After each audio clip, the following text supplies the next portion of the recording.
Have you ever wondered what it would be like to just go? To sail out into a massive ocean, not knowing if it even has an end? You'd be facing storms, starvation, and just the complete terrifying unknown. So why would anyone do it? Why risk absolutely everything for whatever's just over the horizon? All right, let's get into it. We're going to explore the incredible forces that kicked off the Age of Exploration, a time that literally redrew the map of the entire world. What was it that pushed these sailors out onto the open ocean?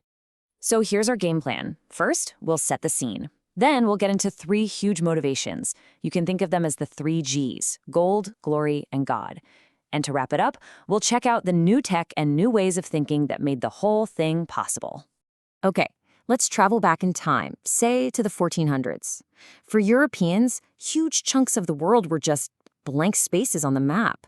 The oceans were these mysterious, super dangerous places, filled with stories about sea monsters and, falling right off the edge of the earth. But all of that was about to change. So, what was the number one driver? Well, no big surprise here. It was money, a massive, all-consuming hunt for wealth that grabbed everyone from kings and queens all the way down to the regular sailors. Yeah, this search for riches was happening on every single level. You had kings and queens who desperately needed gold to run their kingdoms, to pay for huge armies, build fancy palaces, and trade with other countries. But for the sailors on the ships, the dream was way more personal. Find treasure and change your life forever. But the hunt for wealth wasn't just about digging up shiny metals. Nope. The other treasure that everyone was crazy about was something you probably sprinkle on your food without even thinking about it: spices. So here's the deal. Spices like pepper and cinnamon were worth a ton in Europe, mostly for making food taste better and last longer. But to get them from Asia, the spices had to pass through this long chain of merchants. We call them middlemen. And every single one of them marked up the price. By the time that pepper got to, say, Spain, it was incredibly expensive. This whole situation led to a pretty brilliant business plan. The thinking was, what if we could just cut out all those middlemen? If we could find a way to sail directly to Asia, we could buy spices for cheap, right at the source, bring them back to Europe, and make a massive profit. That one simple idea basically launched 1,000 ships. But, it wasn't all about getting rich. The next big motivator was this deep desire for glory, the chance to become famous, powerful, and respected. And glory kind of came in two different flavors. First, you had national glory. Kings and queens wanted bigger empires. They wanted to be more powerful and more respected than their rivals. Then you had personal glory.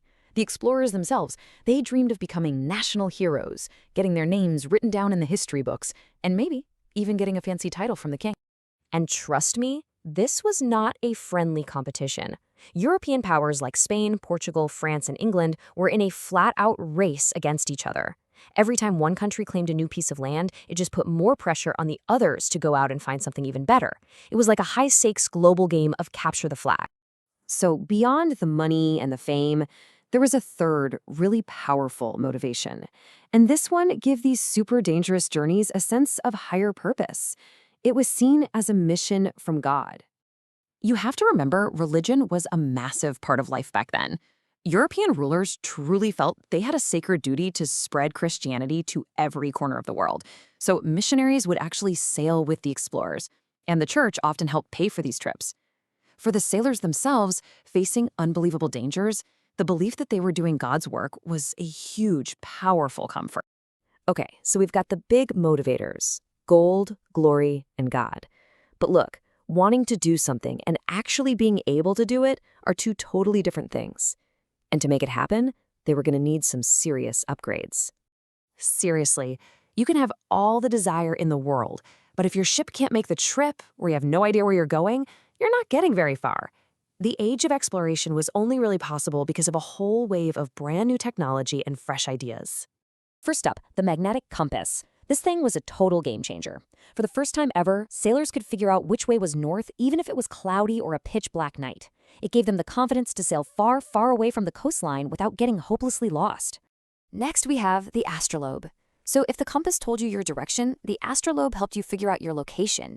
By measuring the position of the stars in the sky, a good navigator could figure out their latitude, basically how far north or south they were from the equator.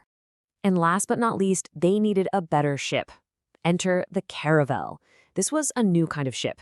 It was smaller, it was faster, and this is the crucial part. It had these triangular sails.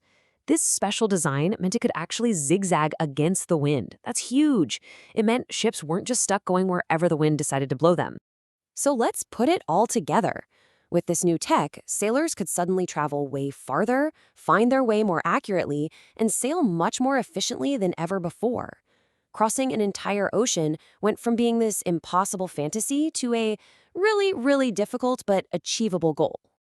But the technology was only half the story. The final piece of this puzzle wasn't a tool you could hold in your hand.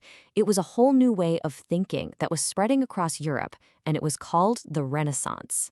The Renaissance kicked off this massive wave of curiosity. People just weren't satisfied with the old stories and explanations for how the world worked anymore. They wanted to see things for themselves. This new spirit of adventure and asking questions is what pushed people to say, hey, what's really out there? And then to build the ships to go find out. So to wrap it all up, you can really think of it as the 4 Gs. You had gold, that powerful desire for wealth. You had glory, the quest for fame and power. You had God, the mission to spread religion. And finally, you had gadgets, all the new technology and ideas that basically unlocked the door to the rest of the planet. And these forces weren't just some passing trend. They were so incredibly powerful that they ended up shaping global history for almost 500 years. And they're a huge reason why we have the interconnected world we live in today. So that leaves us with one final thought. All of these reasons were obviously important. But if you had to pick just one, gold, glory, God, or the gadgets, which one do you think was the real engine behind it all? What do you think truly pushed humanity over the horizon?